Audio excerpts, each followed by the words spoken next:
All rise. Support court with Judge Vanderby is now in session. Judge, this is case number JVB 1064, Adams case. Thank you. You're welcome. You all may be seated. Okay, Mr. Adams? Yes. You brought this case before the court. What's going on?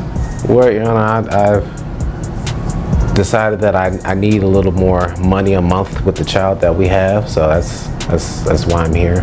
All right. So currently, how much are you receiving? I think it's about minimum wage. Okay, so about what, $213 or so, something like that? Yes, around that area. All right. How old is the child? She's 5. Okay. Does mom give anything extra? Has she been doing anything extra? No. Nothing.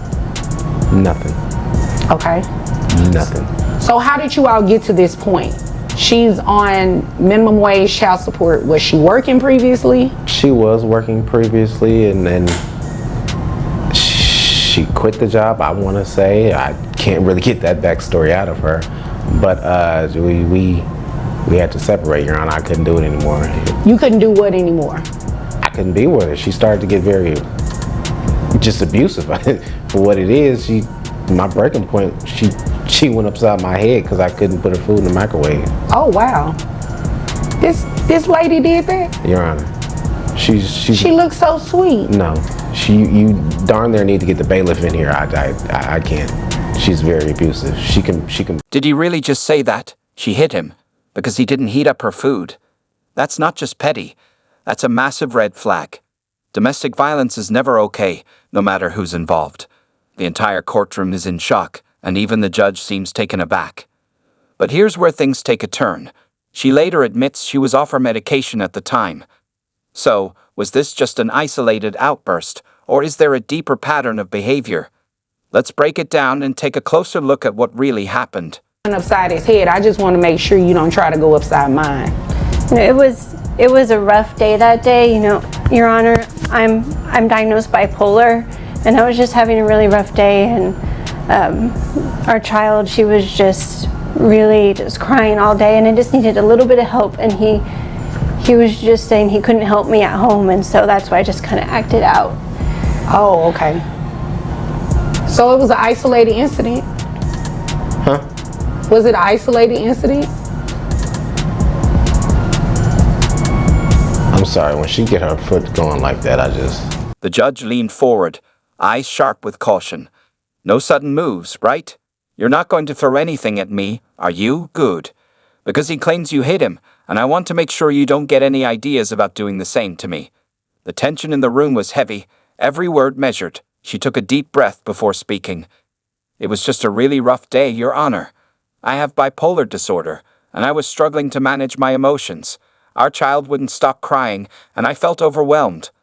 I needed help, but when he told me he couldn't assist, I lost control. Her voice wavered, regret evident in her tone.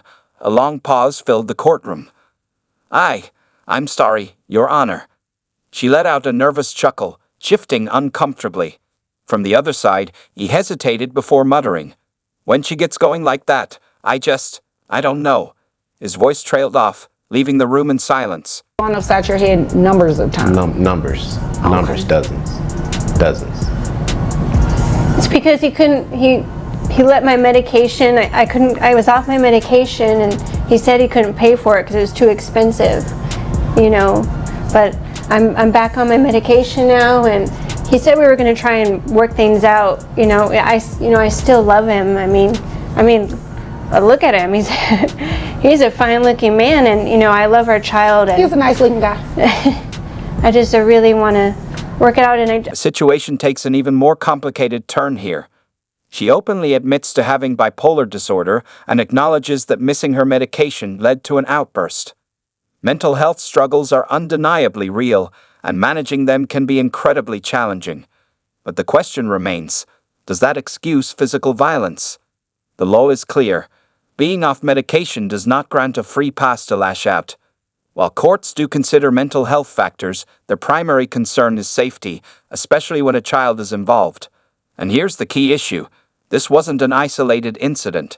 That fact alone carries significant weight in determining the final outcome. trying to get back on my feet, and but I got a lot of debt, so I have to save that money, and I don't feel like I can pay more child support right now. How much are you making now at your new job? I'm making $55K. 55,000. That's a lot from where you're at now. I didn't have anything before, and I just have a lot of the credit card debt. Okay. And health debt, with my medication and my visits. I understand. You understand that he has things that he needs to pay for you all's daughter, right? Yes. And I can only imagine $200 or so for a 5-year-old is not cutting it. It's not.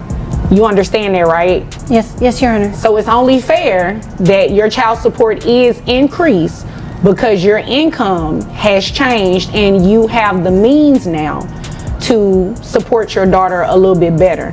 Now, that's not to say, I understand that you have debt. I understand that you have things that you have to pay for, but with what's in the best interest of the child, your child support should be increased. You understand that, right? Yes, Your Honor. Okay. Is your daughter involved in any extracurricular activities or anything? Yes, she's in ballet. Ballet, okay. How much is ballet? It comes to about, I want to say, about 200 a month. 200 a month? Okay. And she goes throughout the year? Yes. Okay. What about health insurance? I pay health insurance. All right, how much is health insurance? Hold up. Let's take a closer look at this. She went from earning minimum wage to a staggering $55,000 a year. That's a massive jump. While she insists she has debt, the court isn't focused on her credit card bills. It's focused on the child's well-being. And here's a crucial legal fact. Child support is determined based on the non-custodial parent's income before personal expenses. So, regardless of her debt, her increased salary means she's fully capable of contributing more. And judging by the judge's expression, it's clear that's exactly what's about to happen. Okay. No. Okay. Oh, okay, I see. So mom had supervised visits. Yes. Okay. Interesting. All right. So this is what we're going to do, ma'am. We are going to adjust your child support so that it increases to reflect what it should be based on your new income. You testified that your new amount was $55,000. That would bring your gross to $4,580, bringing your net. There it is. The verdict is in. The court has recalculated her monthly child support obligation to $928.80, reflecting her new salary. This amount not only covers basic support but also reimburses Mr. Adams for health insurance. But is this ruling fair? Legally, yes. Courts use a percentage-based formula for child support, and in this case, 20% of her net income is allocated for one child. The key takeaway? The law doesn't factor in whether you just got a raise or are struggling with debt. If your income increases, so does your financial responsibility to your child. So that's going to be based on 20%, which brings your child support amount to $700.80. Now you do have to reimburse dad for the health insurance. Okay, so that $780 plus the $222 for health insurance reimbursement, that brings your monthly obligation to $922.80 per month. Okay, you understand that? Can I just mention one thing, Your Honor? Sure. Reggie, he's a used car salesman, and he sold me this discounted car, and it's just a junk car, and I've been having so many bills from this car. Okay. And I just had it in the shop, and it was $750. All right. Because it's just breaking down, and I don't know how I'm going to be able to afford all this, because he's the one who sold me this and said it was a good car. So what did you want me to do about it? I sold her that car. Well, here's the deal. I don't even need your defense because I didn't need her story. It doesn't have any impact on what it is that I have to do. This isn't a divorce where, we're in a temporary orders hearing and we're talking about splitting debts and anything like that.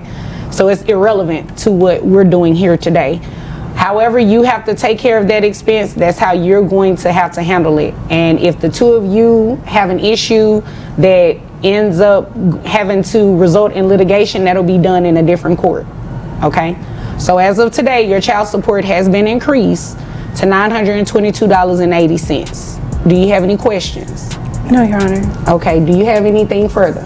No, Your Honor. Okay, if there's nothing The classic deflection tactic. She tries to shift the focus, claiming that Mr. Adams sold her a faulty car, as if that somehow justifies lowering her child support payments. Nice try, but legally, it's completely irrelevant. This is a child support case, not a small claims dispute.